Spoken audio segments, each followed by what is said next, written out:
할렐루야. 우리 앞뒤 저녁께 인사하실 때 하나님께서 여러분들을 뜨겁게 사랑하십니다. 서로 인사해 주겠습니다. 하나님께서 여러분들을 뜨겁게 사랑하십니다. 할렐루야. 하나님께서 여러분들을 뜨겁게 사랑하십니다. 자, 우리 함께 나누실 은혜 말씀은 히브리서 10장 38절의 말씀입니다.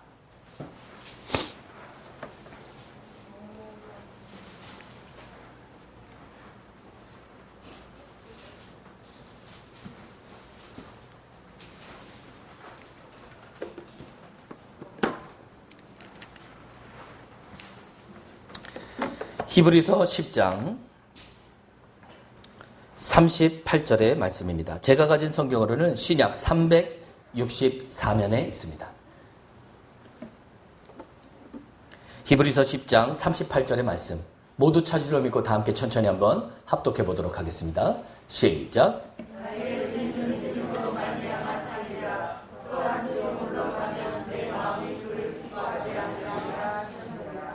아멘.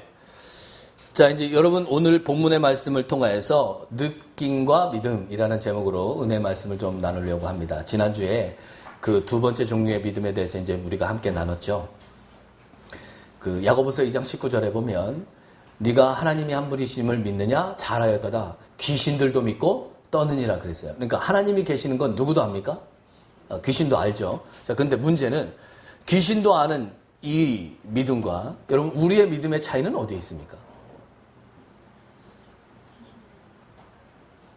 그렇죠. 순종함이 있어요. 자, 이제 여러분 이게 무슨 말이냐면 지식으로 아는 건 누구나 다 알 수 있어요. 그런데 이 지식으로 아는 것만으로는 하나님과 소통하실 수가 없다는 뜻입니다. 우리는 반드시 이 두 번째 믿음, 우리를 하나님 앞에 넘길 줄 아는 실제적인 행동까지 이어져야 되는데 대부분은 이 실제 가운데 이어지지 않는 것이 문제가 되죠. 그래서 그 히브리서 지금 피신 김에 4장 2절도 한번 보실까요?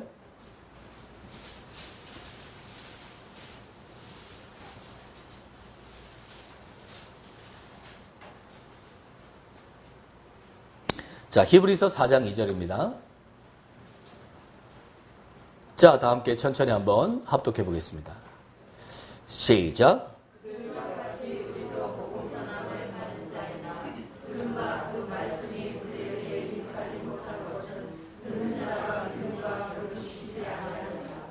자, 로마서 10장 17절에 보면 믿음은 들음에서 나며 그랬어요. 자, 그러니까 우리가 이제 이 말씀만 딱 보면 우리가 들었으면 뭐가 나야 돼요? 믿음이 나야 되죠. 그런데 말씀을 열심히 들었는데 왜 믿음이 도대체 안 날까요? 그렇죠. 내 속에 있는 여러분 이 마음의 자리를 주님께 넘기지를 않아요. 그러니까 믿음이라는 건 상대방에 대한 신뢰죠. 그렇죠? 그 상대를 향하여서 내가 신뢰하는 겁니다. 그런데 내가 지식으로는 그분을 믿고 있다고 얘기하지만 마음으로는요. 그분을 향하여서 열지 않고 있다라는 뜻이죠. 그 대부분이 이런 상태의 자신들의 모습을 발견하면서 이제 힘들어하시는 모습들을 많이 봐요. 그리고 이제 이런 문제를 발견하시는 분들이 대부분 어떤 생각을 하냐면 그래, 나의 문제는 믿음이 작아서야. 이제 이런 생각들을 하시는 거죠. 그러니까 하나님 앞에 이제 그다음부터 어떻게 기도하실까요? 하나님 믿음을 주시옵소서. 이제 제가 이제 이 믿음에 대해서 말씀을 드릴 때 제일 많이 듣는 게 이런 말씀하시는 분들이 가끔 계세요. 아유, 그거는 목사님이시니까 그렇게 믿음이 좋으신 거죠. 그래요.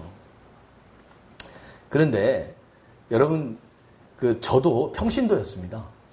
처음부터 목회자가 된 게 아니고 어저께 저희 아내하고 따져보니까 제가 목사 안주를 받은 지가 올해로 6년이에요. 그러니까 6년 전에는 제가 뭐였습니까? 그렇죠. 전도사였습니다. 그리고 9년 전에는요. 평신도였어요. 그러면 여러분 제가 원래부터 목회자에서 믿음이 좋았다면 제가 이제 할 말이 없겠지만 여러분 지금의 제 믿음은 그냥 생겨난 겁니까? 주님을 체험하면서 생겨난 겁니까? 그렇죠. 여러분 이 부분을 좀 말씀드리고 싶어요. 먼저 이런 생각 한번 해보시죠. 제가 이제 이번 주에 금요일 날 우리 성도 여러분들과 말씀을 나눌 때 이런 질문을 한번 해봤습니다. 여러분 하나님이 우리를 구원하시는 것은 하나님의 사랑 때문입니까? 하나님의 공의 때문입니까? 자, 여러분, 하나님이 저와 여러분들을 구원하신 건 하나님의 사랑 때문입니까? 하나님의 공의로움 때문입니까?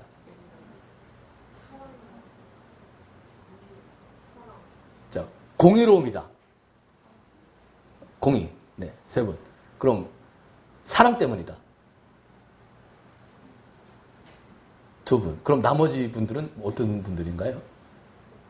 나는 중간 간다. 자, 제가 이런 설명을 드렸어요. 출애굽기 11장 4절에서부터 7절 사이에 보면 애굽에서 난 모든 초태생을 하나님이 치기로 합니다. 그렇죠? 다 죽여요. 그런데 그때 애굽에서 난 모든 초태생들 중에 이스라엘 사람도 있었습니까? 없었습니까? 있었어요. 있었어요.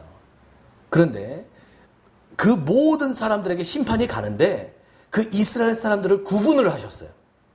그 구분하는 방법이 뭐였습니까? 그렇죠. 문설주 좌우인방에 피를 보면 심판이 안 간 게 아니라 그 집까지 딱 갔는데 그 문에 피가 발라져 있으면 내가 그걸 어떻게 하시겠다 그랬어요? 넘어가셨어요. 그러니까 이스라엘 백성 중에서도 이 말을 들었는데 내가 피를 안 발랐던 사람은요? 죽었습니다. 만약에 하나님이 우리를 구원하시는 구원의 기준이 사랑에 있으면 애굽 백성들도 할 말이 많죠. 그렇지 않습니까? 아니, 하나님, 여러분 그런 말씀 하시는 분들 못 들어보셨어요? 하나님 어떻게 하나님이 이렇게 무자하시냐? 아니 어떻게 이렇게 형평성이 어긋나시냐? 그러면 너희만 사랑하고 우리는 안 사랑하냐? 이런 말 하시는 분들 계시죠? 근데 여러분 그건 정말 성경을 잘 모르시는 거예요. 하나님이 우리를 구원하시는 건 사랑 때문이 아니라 공의 때문입니다. 심판을 다 똑같이 했어요. 왜냐하면 공의의 하나님이시기 때문에 똑같이 심판합니다. 그런데 구별하시기로 했는데 그 구별이 뭡니까? 그 피 때문이에요. 그럼 여러분 왜 구별하신 거예요? 아니 피 흘림 없이는요. 죄사함도 없다 그랬죠? 심판하러 갔는데 얘는 이미 피값을 치른 거예요. 죄값을 치른 거예요. 그러니까 죄를 일사부재리의 원칙. 죄값을 한번 치렀으면 다시 물을 수가 없는 거잖아요. 죄값을 물으러 갔는데 죄를 대신 대속한 대속물이 있었단 말이에요. 그래서 심판 안 하신 거예요. 사랑하셔서 안 한 게 아니고 심판하러 가셨는데 대속물이 있었단 말이에요. 그래서 안 심판하신 거예요. 그러니까 여러분들도 왜 하나님 앞에 의롭다함을 얻습니까? 여러분 때문이 아닙니다. 대속물 때문이죠. 이걸 명확하게 알고 계셔야 돼요. 여러분들이 이게 명확하지 않으니까 사단한테 자꾸 속으시는 거예요. 여러분 만약에 이 대속물이 없으면 여러분들이 무슨 잘못을 할 때마다 사단이 참소하죠. 사단의 주특기가 뭡니까? 제가 한번 말씀드렸죠. 디아블로스의 뜻이 뭐라고 그랬습니까? 참소하는 거예요. 사단의 주특기는요. 참소합니다. 누굽니까? 욥을 한번 보세요. 욥기 1장에 보면 사단이요. 모든 천사들 사이에 낑겨가지고 하나님 옆에 가서 욥을 참소하기 시작합니다. 하나님이 먼저 자랑을 하시죠. 네가 내 종 욥을 보았느냐? 그가 지상에서 그렇게 착한 애가 없다. 이렇게 막 자랑을 하시니까 사단이 바로 그 말을 받아가지고 뭐라고 얘기합니까? 아이고 하나님 욥이 괜히 하나님 경배합니까? 하나님이 그의 모든 것들을 막아주시고 보호해주시고 돈도 많이 주시고 흥하게 해주시고 자녀들도 그렇게 잔뜩 주는데 그러면 걔가 왜 하나님 경배 안 하겠어요? 이렇게 참수해요. 그런데 여러분 이 말이 간단하게 드실 얘기가 아닌 게 뭐냐면요. 만약에 사단 말대로 하면 하나님은요 욥을 돈으로 매수하신 거예요. 복으로 매수하신 거예요. 그렇죠? 하나님이 우리를 복으로 매수하시나요? 그래요? 아니에요. 여러분 그건 진짜 하나님을 잘못 하신 거예요. 하나님은 돈으로 우리를 매수할 생각이 없으세요. 그래서 유일한 통로, 길이요 진리이신 생명이신 통로 딱 하나만을 정해놓으셨어요. 그게 누굽니까? 그게 그리스도예요. 그 진리이신 그리스도가 우리의 길이요 진리요 생명이셔야 돼요.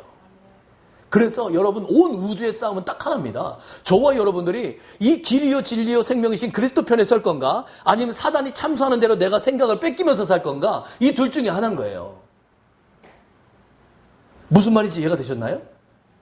그러니까 믿음이라는 것은 여러분 항상 내가 누구를 선택하는 겁니까? 그리스도를 선택하는 걸 믿음이라고 얘기하는 거예요. 자, 그런데 여기서 이제 많은 문제들이 일어납니다.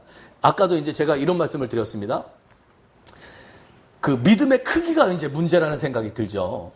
이제 우리가 예를 들어서 우리의 삶의 현장에 가서 내가 어떤 일을 분명히 하고 싶은데, 하나님을 위해서 어떤 일을 하고 싶은데, 그런데 내가 그 일을 못해요. 그러면 우리는 반드시 사단 앞에 참소를 받습니다. 그럼 그 참소를 받을 때 우리가 무슨 핑계를 대냐면, 내가 뭐가 작아서, 내가 믿음이 작아서 그래야. 그래서 이제 여러분들은 그 다음부터 기도를 합니다. 바울과 같이 큰 믿음을 주시옵소서. 주여, 내게 믿음이 없음이 너무나도 안타깝습니다. 그 이제 바울을 기준으로 삼으면 조금 안 될 것 같은 생각이 조금 듭니다. 왜냐하면 바울의 인생을 조금 아는 분들은 이제 이렇게 기도했다가 이제 다시 바꿔요.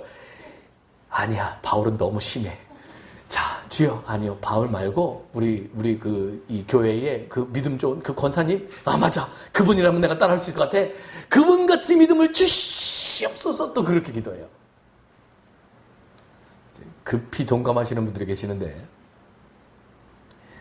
자, 그런데 여러분, 자, 이제 제가 이런 설명을 하나 드릴게요. 이 구절을 읽고 시작할까요? 누가복음 17장 먼저 한번 보시죠.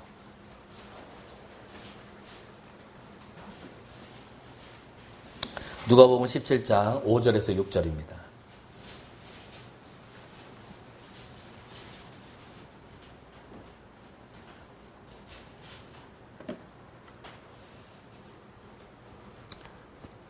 자, 다 함께 천천히 한번 합독해 보겠습니다.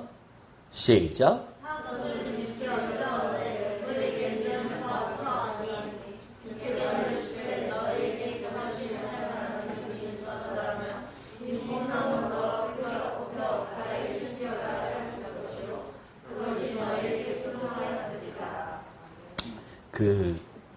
여러분, 이거 이제 많은 분들이 아시는 내용일 겁니다. 믿음을 얘기하시는데 겨자씨 얘기를 하시죠.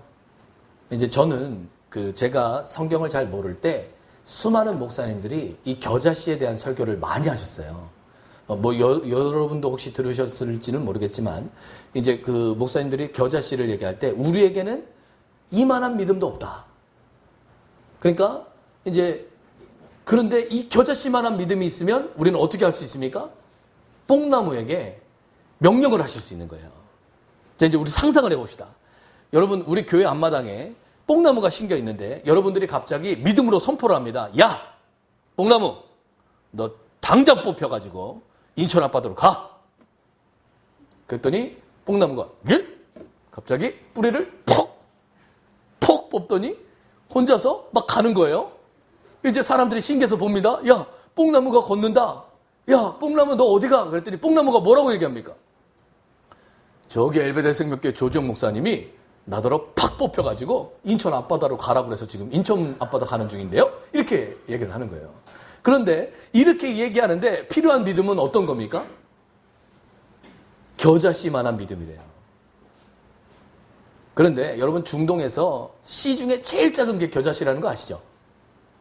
이제 제가 설교 들을 때 그 겨자씨가 얼마나 작으냐면 손에다가 얹어놨는데 이게 겨자씨예요 하고 이렇게 누군가가 보여주면 그 겨자씨를 보기 위해서 얼굴을 디밀 때 콧김을 싹 쐬면 그걸로 날아간대요.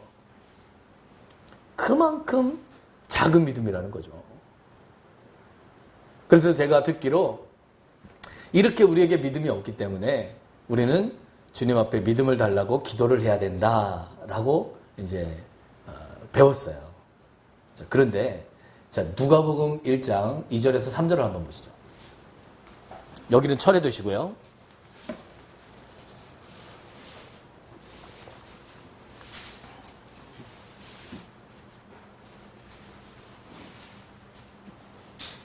지금 읽으신 여기는 철을 해두시고, 자, 누가복음 1장 2절에서 3절 사이 한번 합독해 보겠습니다.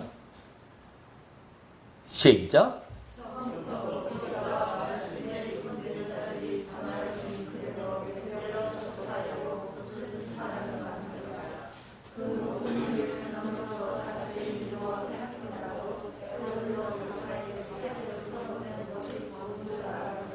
자, 그러니까 누가복음은 뭐가 있는 겁니까? 차례가 있는 거죠. 차례.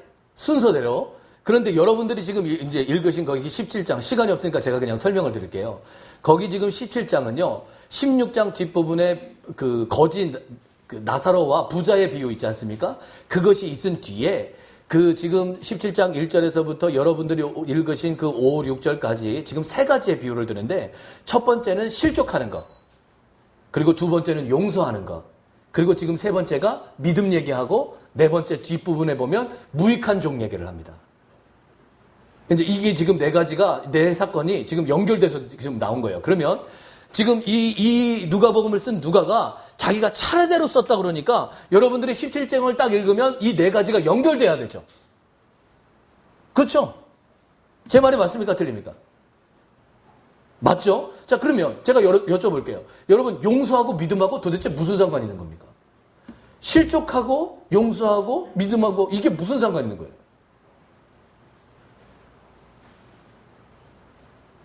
아니, 무슨 상관이 있길래 분명히 앞에 차례대로 썼다고 그러지 않습니까? 그럼 이건 무슨 차례를 얘기할까요?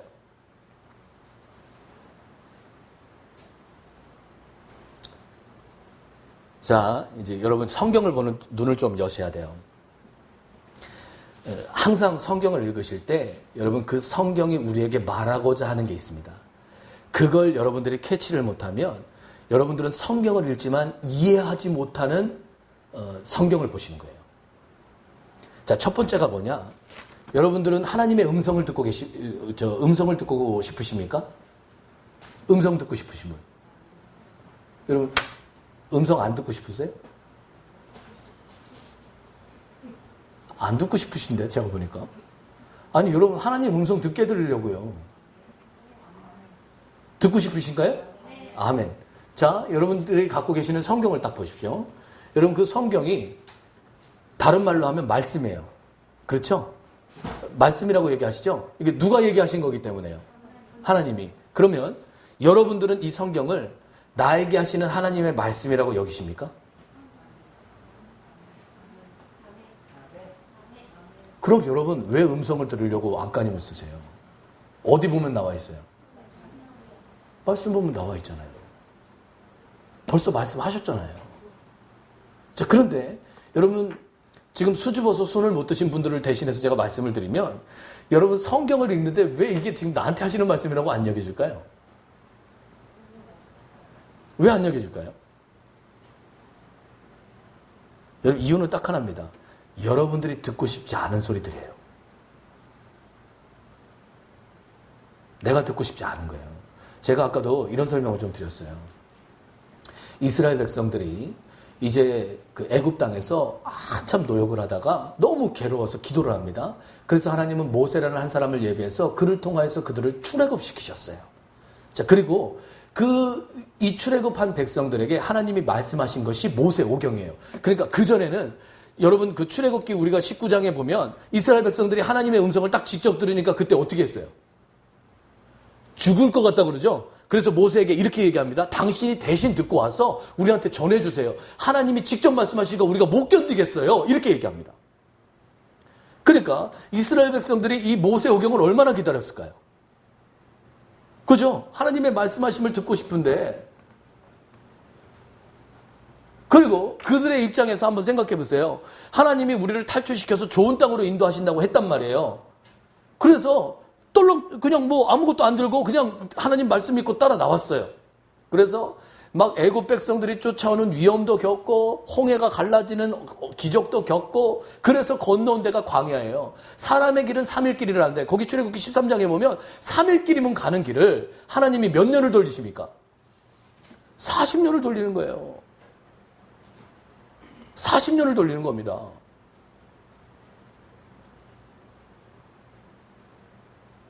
이스라엘 입장에서 한번 생각해 보시라고요. 이스라엘 백성들이 결국은 가나안 땅에 왜 못 들어갔나요? 불평하다가 그랬대요. 그럼 여러분들이 광야에서 이제 이스라엘 백성들이 한번 대보세요. 사람이 진짜 제일 지겨운 게요. 똑같은 일을 계속 반복하는 거예요. 그런데 이스라엘 백성들이 40년 동안 무슨 일을 했습니까? 아침에 일어나서 만나 걷고, 텐트 치고, 자고, 다음날 걷고, 낮에는 구름기둥과 밤에는 불기둥으로 인도하시는 그 하나님의 인도를 따라서 40년 동안 맨날 뭐예요? 걷는 거예요. 그냥 계속. 텐트 치고 자고 걷고 만나 걷고 이것만 계속 하는 겁니다. 그러면 과연 여러분 그 똑같은 일상 속에 처음에는 신기했겠죠. 여러분 왜 낮에 구름 기둥입니까? 이스라엘은요 엄청 더운 나라죠. 그런데 그 광야의 폭염에 여러분 기본 46도까지도 올라간대요.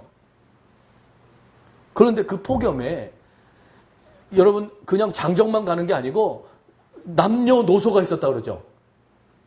연세 드신 분들도 계시단 말이에요. 그러면 여러분 우리 군대 가면 한 40도만 돼도 20살짜리들도 쓰러져요. 30분만 견뎌보세요. 열사병으로 쓰러집니다. 그런데 그 무거운 짐을 들고 간다고 한번 생각해 보세요. 그러니까 구름 기둥이 없었으면 이스라엘 백성은요 못 가요. 쓰러집니다. 또 밤은 어떻습니까? 일교차는 또 좀 커야죠. 밤 되면 추워요 또. 낮에는 그렇게 더웠는데 그러니까 낮에는 옷을 어떻게 입었을까요? 최대한 가볍게. 그런데 밤 되니까 이거 뭐 얼어 죽겠는 거예요. 그게 왜 밤에 불기둥이에요? 따뜻하게 해주십니다. 그 처음에는 신기하고 좋았어요. 그런데 이거 한 40년 하다 보니까요. 이거 말고 하나님 이런 거 말고 진짜 하나님 왜 내 마음을 이렇게 몰라줘요 진짜. 내일 뭐 먹을 거, 내일 입을 거, 내일 마실 거 우리 하물며 가나안 땅 몇 월 며칠에 들어가는지 말이라도 좀 해주시면 이렇게 넉넉히 안 기다리잖아요. 이렇게 기도했을까요? 안 했을까요? 그런데 여러분 하나님의 목적은요. 그들에게 가나안 땅 들어가는 날짜 알려주고 싶은 게 아니고 하나님과 동행하는 법 가르치고 싶었던 거예요. 이스라엘 백성은 같이 가고 있는 하나님은 관심이 없고 하나님 외에 다른 거에 관심이 많으니까 그 다른 거를 버리게 하셨던 겁니다. 저희 딸이 요즘 들어 여자가 되어져 가고 있어요. 이 목욕 타임이 좀 길어져요. 그런데 이제 얼마 전에 저희 딸이 목욕탕에 들어가서 한참 놀고 있길래 제가 딱 들어가 봤더니 거품을요 완전 가득 이렇게 채워놓은 거예요. 보니까 샴푸 한 통을 다 풀었어요 거기다가. 그러면서 아이 좋아 이러고 막 놀고 있어요. 그래서 제가 들어가서 혼을 냈습니다. 한솔이 이렇게 낭비하면 된다 했어 안 했어? 그랬더니 저희 딸이 안 된다 했어요. 안 되는데 왜 풀었어? 그랬더니 다음부터 그럴게요. 그래요. 그래서 제가 다음부터 안 그럴 줄 알고 이제 넉넉히 있었습니다. 그 이제 며칠 전에 그저껜가 또 들어갔습니다. 들어갔더니 요번에 물 색깔이 달라요. 거품이 안 나요. 근데 물 색깔이 우유 색깔이에요. 뽀얘요. 무슨 사골 국물 같이. 그래서 한슬이 너 이거 못 풀었어? 했더니 나 샴푸 안 풀었어 이래요. 그래 샴푸 안 풀고 못 풀었어 했더니 선크림을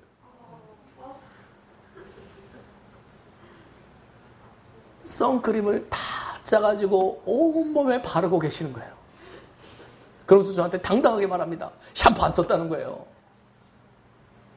아니 제가 샴푸를 쓰지 말고 낭비하지 말라고 그랬잖아요. 그러면 낭비하지 말라는 게 무슨 말입니까? 샴푸만 짜지 말라는 거예요? 다른 것도 짜서 쓰지 말라는 거예요? 그런데 저희 딸은 저의 의도를 이해를 못했죠. 그렇죠? 저의 의도를 이해를 못한 겁니다. 여러분 제가 그거 선크림 닦느라고 아주 사는 줄 알았어요.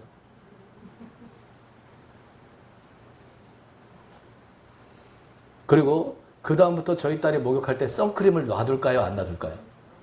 치워버립니다. 여러분, 하나님이 왜 여러분 우리가 자꾸 찾는 걸 뺏어가실까요? 자, 거기 옆에 있어도 여러분들이 하나님의 의도를 알고, 그러니까 아버지의 의도를 알고 저희 딸이 막 함부로 안 짜면 제가 욕실에 필요한 모든 거를 다 거기다 그냥 그대로 놔둘까요? 아니면 치워버릴까요? 그대로 놔두죠. 낭비하지 않는데. 아니, 상식적으로 한번 생각을 해보세요. 제 의도를 아는데 제가 그걸 왜 치워요? 필요할 때 가까이 있는 게 좋죠. 그런데 제 의도를 모르고 낭비하니까, 그러니까 치워버린 거죠. 여러분, 강야의 원칙을 정확하게 이해를 하셔야 돼요. 여러분, 하나님이 안 주고 싶어 하시는 게 아니에요. 여러분보다 더 주고 싶어 하세요. 문제는 하나님의 핵심이 무엇인지 이해를 못하니까. 그걸 깨닫게 하시려고 하는 겁니다.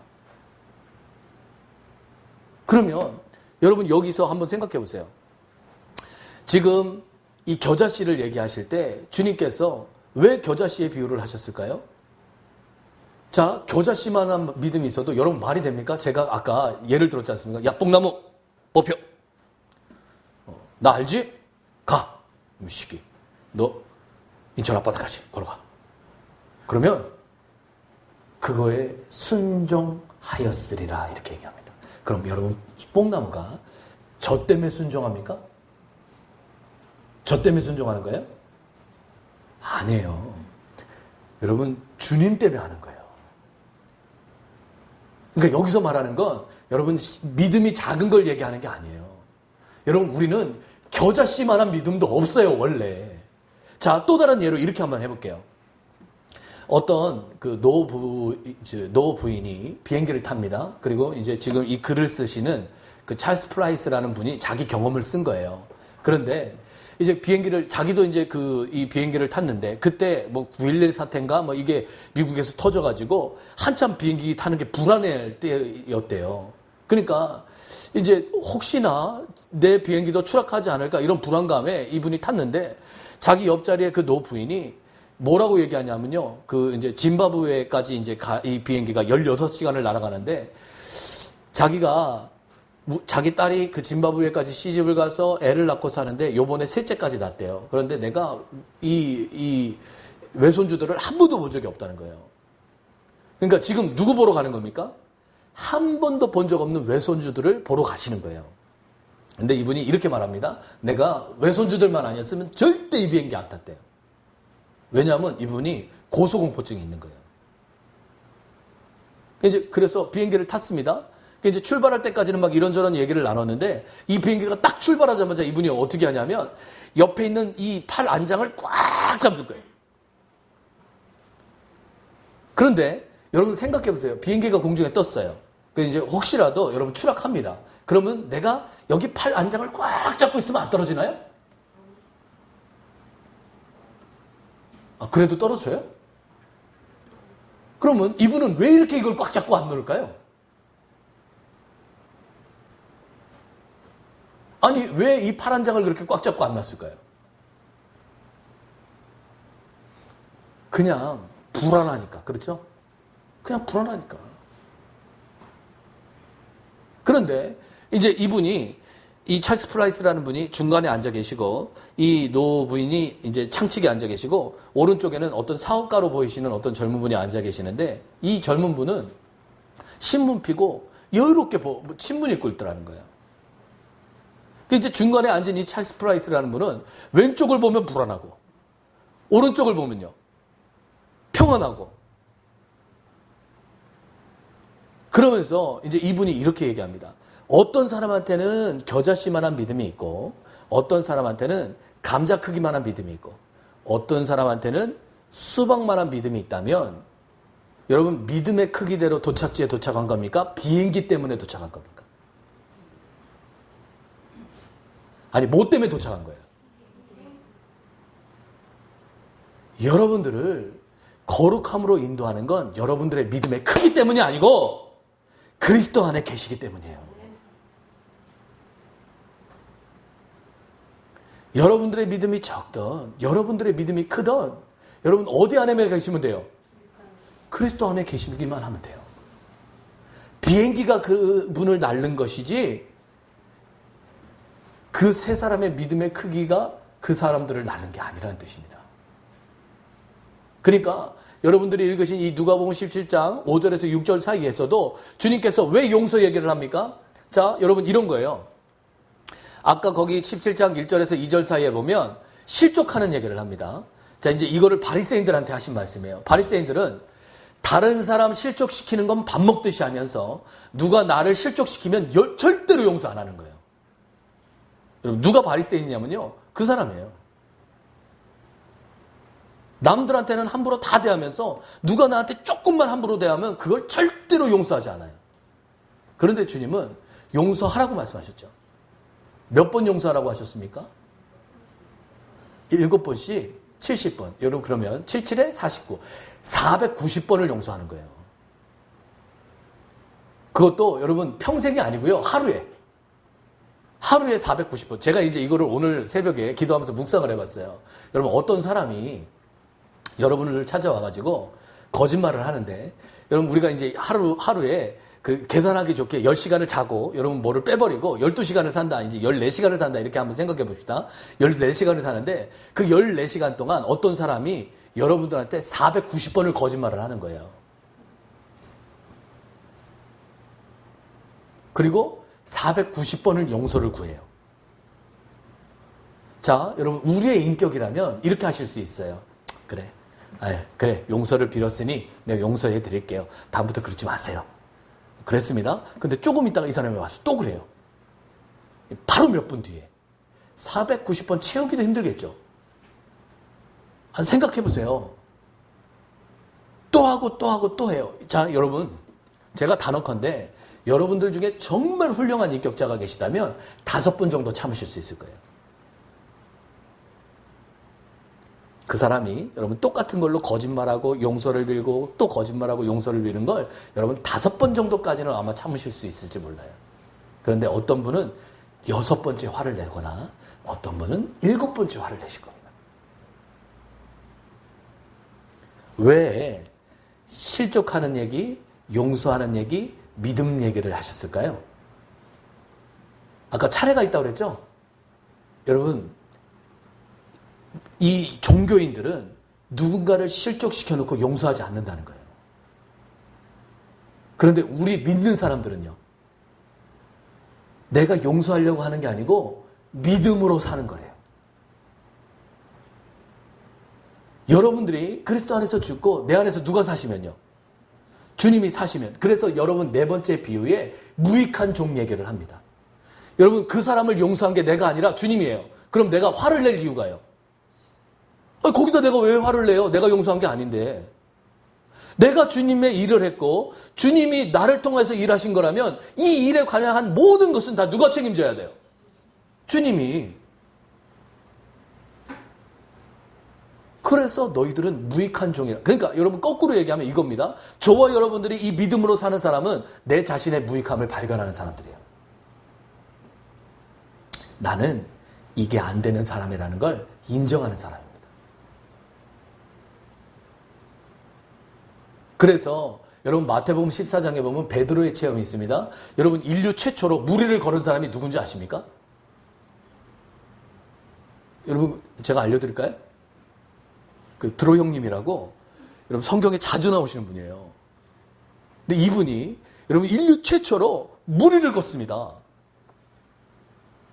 그런데 누구를 의지할 때요? 주님을 의지할 때 주여 만일 주시거든 나로 주님 물 위를 걷게 하소서 이렇게 얘기했더니 주님이 와라 이렇게 하셨어요. 그래서 베드로가 겁도 없이 주님을 바라보면서 걷습니다. 그래서 물 위를 걸었어요. 그런데 자꾸 가다 보니까 발밑에 물고기도 보이죠. 파도도 치죠. 그러니까 덜컥 두려움이 왔다는 거죠. 그 두려움이 와서 두려워하는 찰나에 어떻게 됩니까? 물에 빠져요. 그때 주님이 베드로에게 이렇게 말씀하십니다. 어찌 의심하였느냐. 베드로에게 네 믿음의 크기가 그거밖에 안 되냐? 이런 말씀 안 하셨어요. 어찌 의심하였느냐 이랬죠. 거꾸로 얘기하면 베드로가 주님만을 바라볼 때 그 주님을 바라보고 그냥 간 거예요. 믿음의 크기를 계산한 게 아니고 그냥 간 겁니다. 그냥 주님을 믿고 그냥 간 거예요. 그런데 가다가 의심이 왔다라는 게 무슨 말이냐? 믿음이 지속되지 않았던 거죠. 그렇죠? 그러니까 그래서 여러분 물에 빠졌다는 거예요. 그럼 여러분, 자 이제 결론입니다. 여러분들이요, 우리 믿는 자에게 가장 큰 문제가 뭔지 제가 봤어요. 대부분의 성도 여러분들이 기쁘면 내가 은혜 충만하다고 생각하세요. 여러분 예수를 처음 만났을 때 여러분 기분이 어떠셨어요? 좋았죠. 아주 좋았습니다. 기뻤어요. 저도 그랬습니다. 그런데 그게 얼마나 가시던가요? 그게 여러분 지금까지 이어지신 분 계십니까? 아마 우리 중에 한 명도 없을 겁니다. 자, 여러분 그때부터 우리는 고민합니다. 하나님 앞에 내가 뭘 잘못했나? 가만히 있어봐. 왜 내가 기쁘지 않지? 왜 즐겁지 않지? 아, 성령이 충만하면 기뻐야 될 텐데. 이렇게 생각하시는 거예요. 그런데 여러분 하나님은요, 저와 여러분들이 기쁨을 누리는 게 목적이 아니고 말씀을 누리는 게 목적이에요. 그러니까 기쁠 때 여러분들이 은혜 충만하다고 느끼고 여러분 슬플 때 여러분들이 낙심된다면 이건 말씀을 의지하는 게 아니고 누구 기분을 따라 믿는 겁니까? 그건 내 느낌을 따라 믿으시는 거예요. 그런데 여러분 단언컨대 여러분들의 느낌은 믿을 만한 게 못 됩니다. 자, 여러분 우리는 이런 체험들을 합니다. 여러분 때로는 내가 기분이 좋았다가 여러분 슬펐다가 주님으로부터 내가 버림받았나? 내가 주님으로부터 뭔가 잘못했나? 이런 많은 과정들 속에 주의 이름을 부르고 어느 날 갑자기 또 주님 안으로 쑥 들어가요. 그래서 또 여러분들 또 기쁨을 회복합니다. 그렇지, 하나님이 날 버리실 리 없어. 그렇지, 하나님은 나를 사랑해. 막 또 좋아져요. 그런데 또 여러분 이 기쁨을 또 잃어버려요. 아마 이 자리에 계신 모든 분들이 지금 제가 전하는 이 말씀에 동의하실 거예요. 이 기쁨은 오래가지 않아요. 그럼 왜 하나님은 이걸 줬다 뺏었다 줬다 뺏었다를 반복하실까요?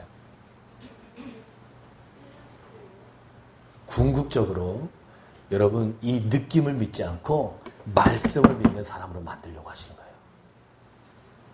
여러분 이걸 반복하다 보면 여러분 속에 뭐만 남냐면요, 하나님 말씀만 남아요. 왜냐? 내가 지난번에도 좋다가 말았어요. 그럼 이 좋다가 말은 나를 믿을 수 있습니까?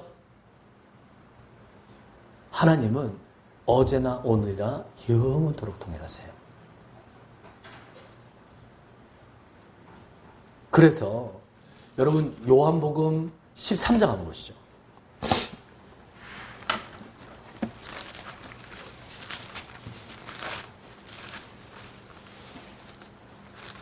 요한복음 11장입니다.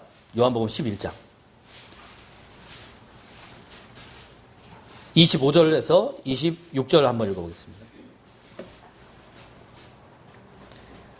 이해를 돕기 위해서 23절부터 그냥 읽어야 되겠네요. 23절부터 26절까지 한번 쭉 읽어보겠습니다. 시작.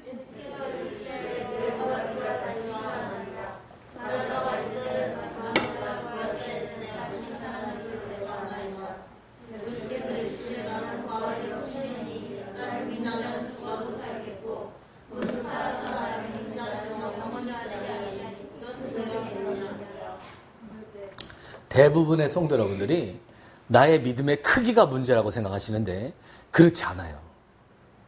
여러분들의 위치가 중요해요. 여러분들의 위치가 그리스도 안에 있는지 밖에 있는지가 중요한 겁니다. 자, 지금 여기 읽으신 이 구절은 여러분 대부분이 다 아실 겁니다. 여기 지금 11장에 이 마리아와 마르다의 오라버니인 나사로가 죽게 생겼다고 사람을 보내서 주님 빨리 오세요 하고 이제 이 이야기를 전했는데 주님이 이 말씀을 듣고도 일부러 빨리 안 가요. 그런데 여러분 여기에 적힌 대로 보면 2km 정도밖에 안 돼요. 2.5km 정도의 거리밖에 안 되는데 여러분 2km면 여러분 걸어가는데 얼마나 걸리겠어요?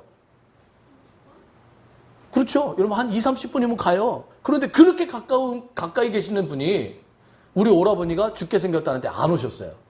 그러더니 다 죽고 나서 오신 거예요.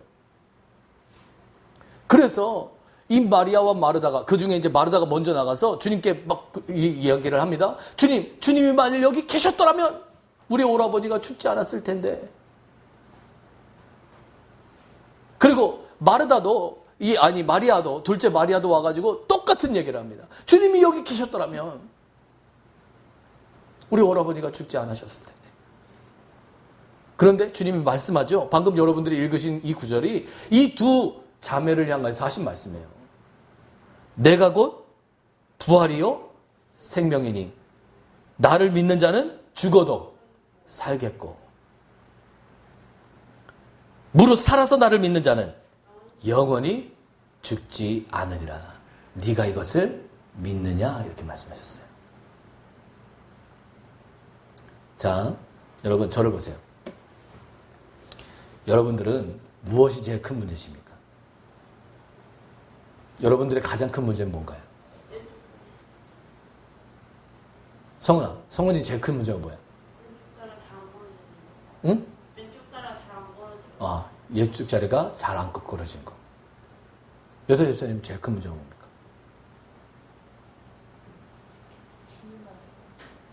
좀 크게 말씀해 보세요. 주님 안에 있지 못하는 거. 자, 그런데 여러분 하나님의 제일 큰 문제는 뭘까요?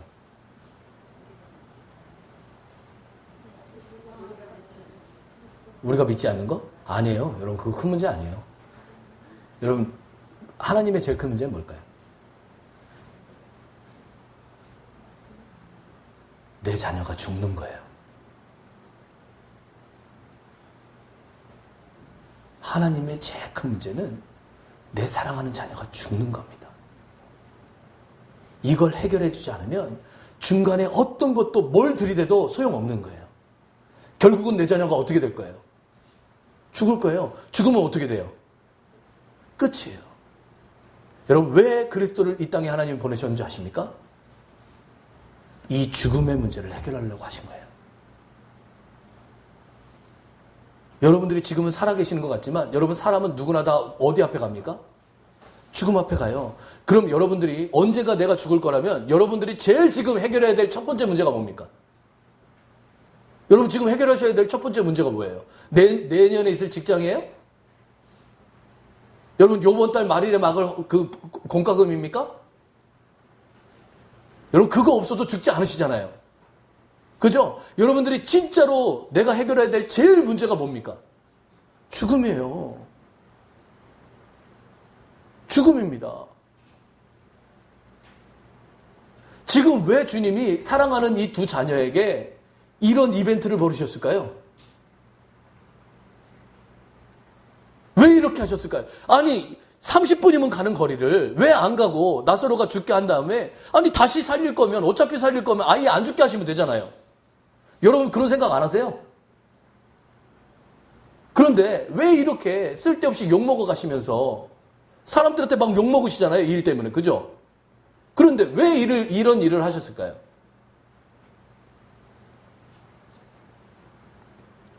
여러분 우리가 얼마나 무지하냐면 죽음을 두려워하면서 죽음을 대비하진 않아요. 마치 천년만년 살 것 같이 삽니다.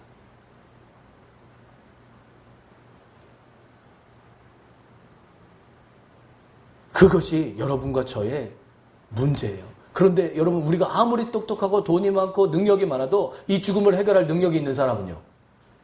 한 명도 없어요.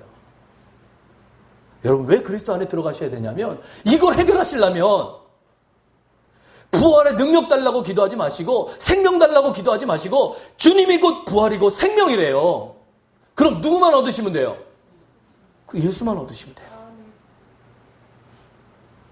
그런데 지금 마리아와 마르다는 주님을 얻을 생각은 안 하고 육체이신 그리스도가 내 옆에 있었으면 이걸 해결해 줄 수 있었을 텐데 이렇게 기도한다는 거예요. 여러분 오늘 말씀을 깊이 상고하십시오.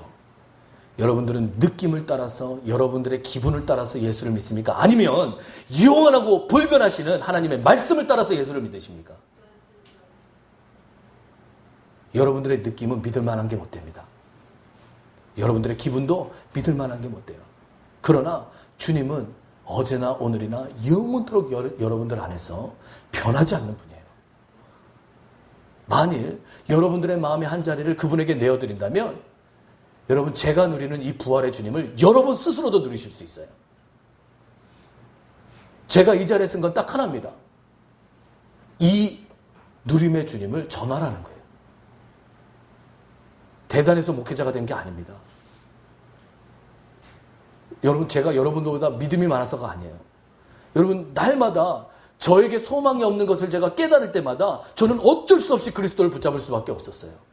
그리고 그분을 체험하면서 그분에 대한 지식이 제 안에서 넘치기 시작하면서 믿음도 같이 자라더라는 거예요. 여러분, 아까 제가 비행기 예를 들었습니다. 그 비행기에 아무렇지도 않게 신문을 보는 이 신사는 왜 떨지 않았을까요? 사업차 그 비행기를 자주 탔대요. 여러 번 타니까 무섭지 않더라는 거예요. 여러분, 믿음이라는 건 여러분들의 크기 때문이 아닙니다. 여러분들이, 저와 여러분들이 그리스도 안에서의 목적지에 도달하는 건 이 믿음의 대상이신 그리스도 때문이라는 걸 믿지 마십시오. 여러분, 반드시 이 믿음 안에서 거하셔야 돼요. 저와 여러분들이 믿음의 실제가 무엇인지 알 때까지 여러분 계속 이 믿음에 대해서 전할 거예요. 여러분, 믿음은 하나님의 어떤 능력 이런 거 아닙니다. 여러분, 우리의 대상이신 그리스도를 인격으로 대하는 법이에요. 이 모든 복을 누리셔서 여러분 자유함을 누리시는 저와 여러분들이 되시기를 예수님으로 축원드립니다. 기도하시겠습니다.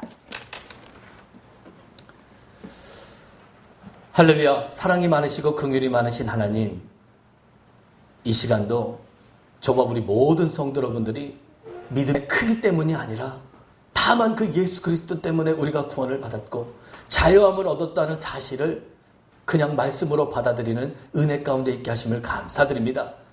우리가 할 수 없는 것이 너무나도 고맙고 감사드립니다. 아무것도 할 수 없기 때문에 주님을 붙잡습니다. 우리의 무지함과 우리의 부족함을 주님의 십자가 앞에 내려놓게 하여 주시옵시고, 날마다 지혜의 풍성이시고 부활의 생명이신 실제이신 그 예수 그리스도를 우리의 주인 삼아 주시옵소서. 이 믿음 안에서 날마다 주의 이름을 부르기로 결도들의 심령 위에 성령의 넘심이 충만히 많은 은혜를 누리게 하여 주시옵시고, 우리 모든 성도 여러분들이 들은 이 말씀을 곱씹고 또 곱씹어 자기의 모든 삶에 적용할 줄 아는 은혜가 있게 하여 주시옵소서. 우리 모두를 새롭게 하시는 주님 앞에 감사드리오며, 이 모든 말씀 살으셔서 역사하시는 우리 구주 예수 그리스도에 받들어 감사하며 기도드렸사옵나이다. 아멘. 다 함께 우리 찬송가 254장 찬양 드리며 주님 앞에 기도하는 시간 갖도록 하겠습니다.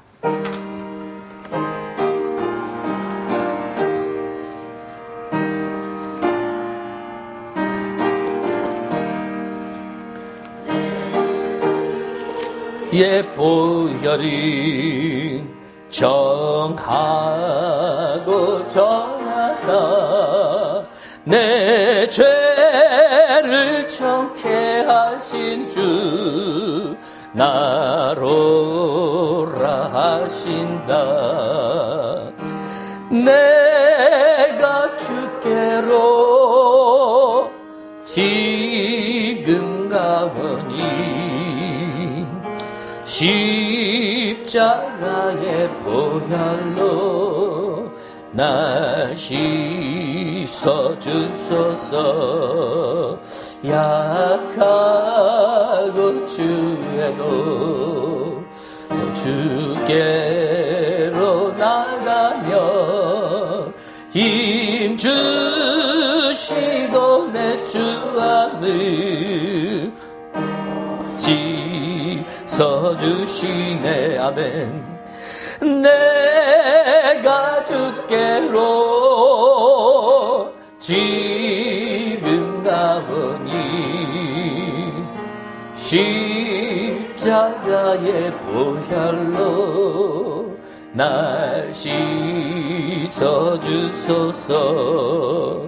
날 오라 하심은 온 온전한 믿음과 또 사랑함과 평안함 다 주려 함이라면 내가 주께로 지금 가오니 십자가의 보혈로 날 씻어주소서. 큰 죄인 복받아 살 길을 얻었네. 한없이 넓고 큰 은혜 베풀어 주소서. 내가 주께로 지금 가오니